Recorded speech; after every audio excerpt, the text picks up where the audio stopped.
Hey there Aces, and welcome to the newest community showcase, this time around with RTGame. How are you doing, man?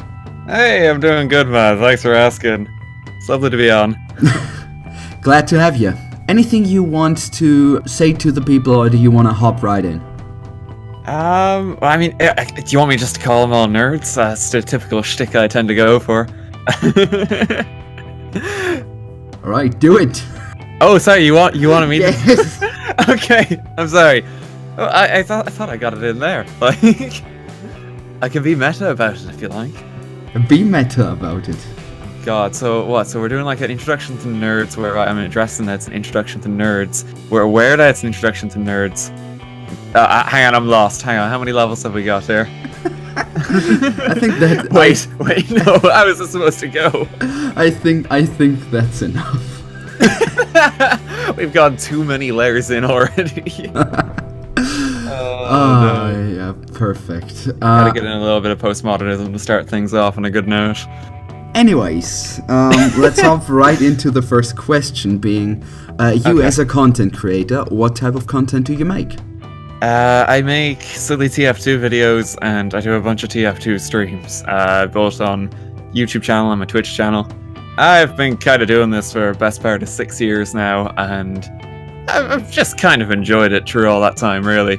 Like back in the day, I used to do like more serious style of commentaries, but I've kind of branched it out a bit since then, looking at the sillier things TF2 has to offer. Silly videos in what type of way? Well, just like the things that this community gets up to, because I've always thought that TF2 has a sort of weird atmosphere about it. Like, as a community, we don't really take ourselves too seriously, and I've always quite enjoyed that aspect. So like for some of like the videos that I'll do, like I'll try and organize sort of improv live events that we'll just kind of get together over like a ridiculous premise and just see how things go, and just watch as it all inevitably goes wrong. And I love just how the community is like up for that kind of stuff, because you really can't find it in other games. It seems kind of unique to TF2. True, yeah.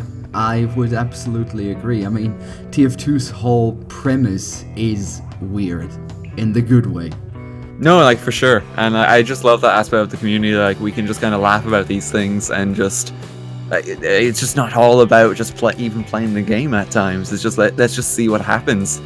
Let's see how far we can roll with this. I love that. What is your main class in TF2? It's not a soldier, despite what people always say. I am an NG main. Oh boy, I would not have guessed actually. Wait, Yeah, I would have guessed. After all, your NG is also your icon, so I should have guessed. Yeah. No, like it's okay. Like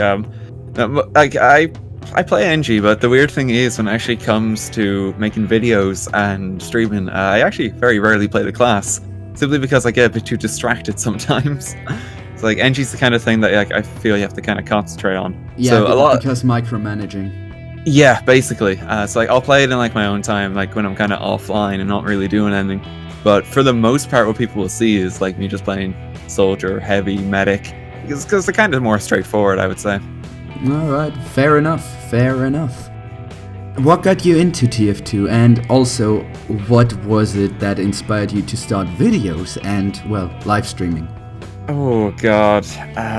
So I hopped in summer of 2011. It was with the free-to-play update. I had just gotten finished with Call of Duty. I want to say Modern Warfare 2 is the one I was playing a lot back then. I think that was the one that was around back then, yeah. Yeah, I think Black Ops had like come out just earlier that year or something. But Modern Warfare 2 was like the big one from like the summer past that, and it was the one I was playing more so. I always heard good things about TF2. I used to always read articles on like PC Gamer, and they would always give it a lot of mention just for the ridiculous, silly things that seemed to happen around that game. And when I just saw that it went free to play, I just thought, okay, let's give this a shot. So I installed it, and it didn't work at all, and it crashed horribly, which is like the standard for TF2 at this point, I would say. Sadly, yes. Yeah, I struggled through it though, and I got it working in the end, and then I just thought it was really unique. The fact that you have things like an engineer in it, the fact that you don't have a default class, which is like the machine gun guy. I found that really appealing. You said you came over from Call of Duty, right? Yes. So how hard was the transition? Because in Call of Duty you have quick pace while also having semi to fully automatic weapons that do the same amount of damage regardless of how far away the enemy is. Well, with the exception of shotguns, obviously. Yes. But how hard was it to get into the mechanics of TF2? After all, usually people say that the transition doesn't work straightforwardly. Yeah, it is kind of weird just because TF2 is so different. Like, I think the one it took me a while to get my head around is spies in general. The fact that you actually have someone disguised who is just going to kill you at a moment's notice, like that took a while for me to actually get used to, and I thought that was like a really cool, fun thing that TF2 does that really isn't about the place.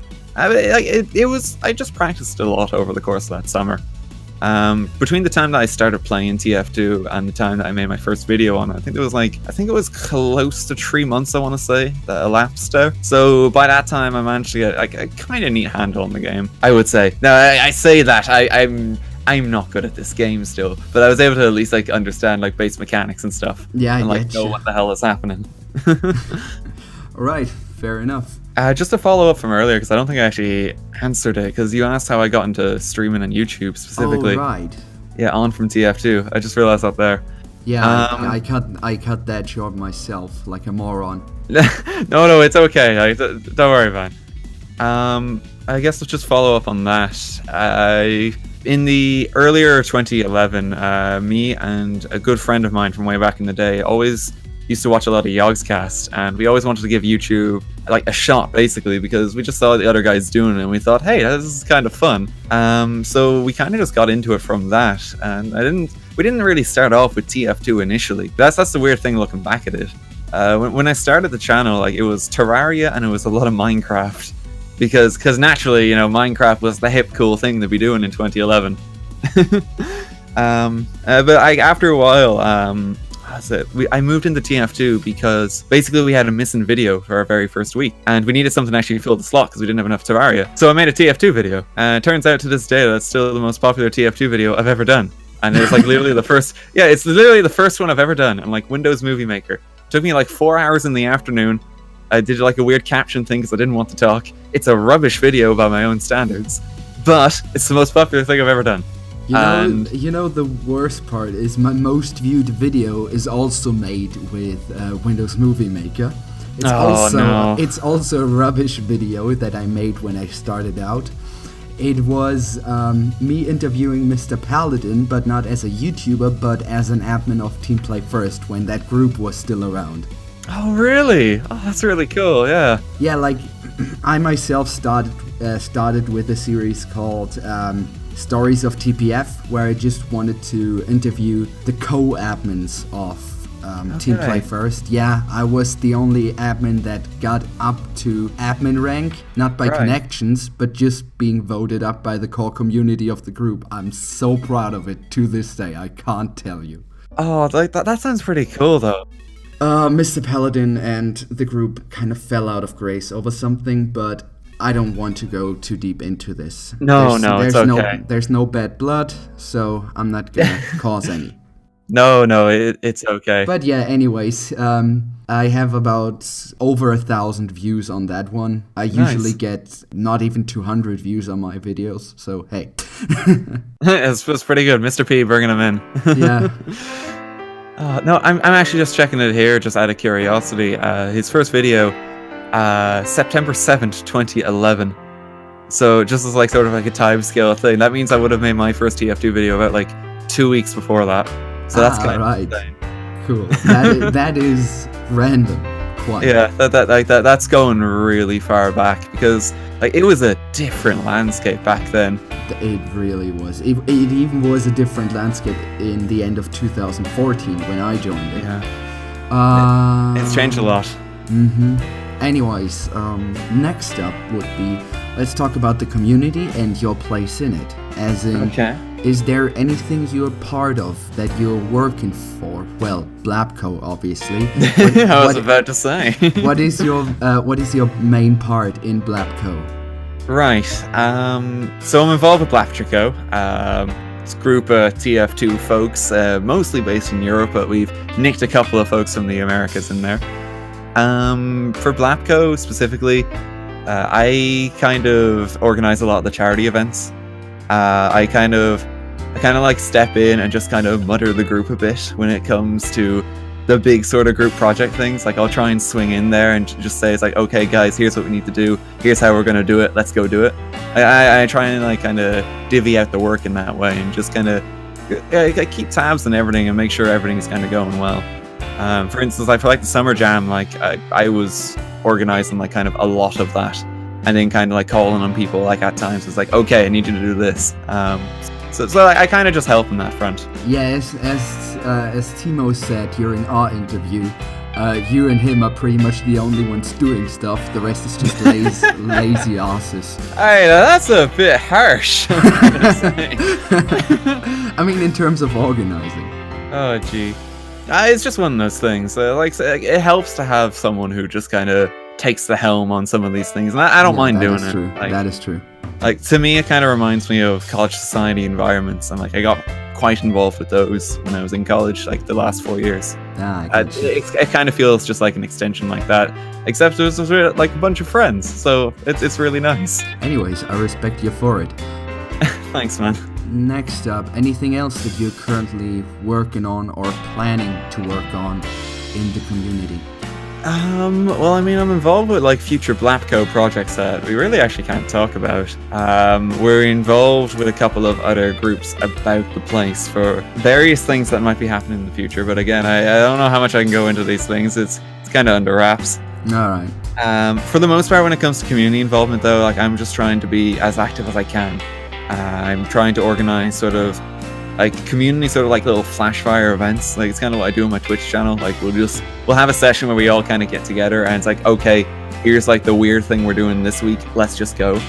And like I kind of like doing that because I think it's like one of those gaps that's kind of emerged in recent years because everything's been so streamlined with things like casual mode and like the more comp focused direction that we don't really have many people in the community who are just organizing like the fun crazy stuff.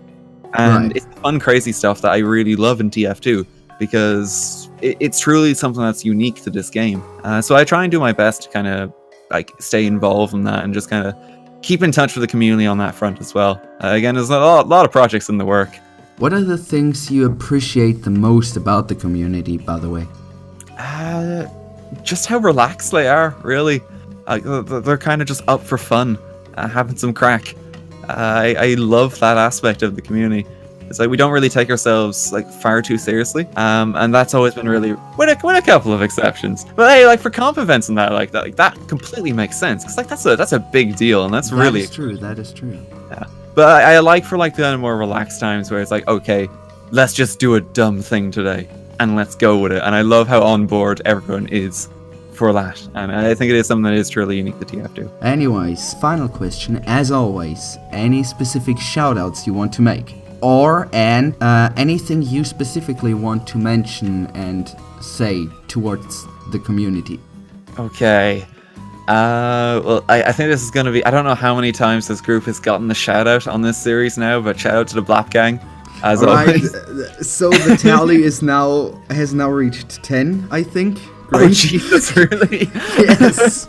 I didn't think it was that high. It is. Oh, God. More than every other interview gets a shout out to Blapco. Probably also just because most of the folk that I've interviewed so far are from Blap, or at least I mean, that's fair, yeah. We're a bit biased on that front. We're just constantly shouting out ourselves, like the nerve of us. I mean, I appreciate people that have some gall. Well, here, to get in another shout out then that may not have been mentioned, shout out to Rainee. She's a very lovely TF2 streamer that I think deserves a hell of a lot more love. Alright. Anyone else? Just to like the general RT gang, just sure, why not? Because they're lovely folks. Actually, shout out to James from TGN while we're here, because he's been doing a lot of work in the community and like helping me out like personally with a lot of server work, and my channel would be a mess right now if it wasn't for his help in a lot of these respects. All right. So any last thing you want mentioned to the community? I mean, I guess at this point, I guess we could mention something specifically tailored in regards to the Pyro update, which is a heated topic of the community right now. Just hang in there, folks, I'm gonna say. Because I know that like the game seems to be in a bit of an uncertain state right now, and people are a bit anxious about the direction of it. It's been a while since we heard from Valve, and we're not really sure when this update is gonna launch. But I just hang in there. It's like, from my own experiences this summer, like even without that update, like we're still a pretty strong community. Still been able to organize a hell of a lot of stuff, and it's truly impressive considering just how little communication has been. That we've kind of just been left to our own devices and just making the games feel fun and fresh. Exactly. And the thing is, if I may, the thing is, folks, the special thing about Team Fortress 2 in my eyes is we have Source Filmmaker. We have ways to mod servers to tailor it to our own liking. Team Fortress 2's strength doesn't lie in its updates. Team Fortress 2's strength lies in our ability to change it and make it our own. Yeah. Think about that.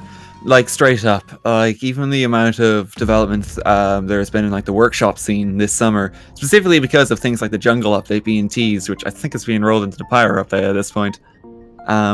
Even like the fact that the community's been going so strong, despite not even having a summer update this summer, it truly speaks volumes.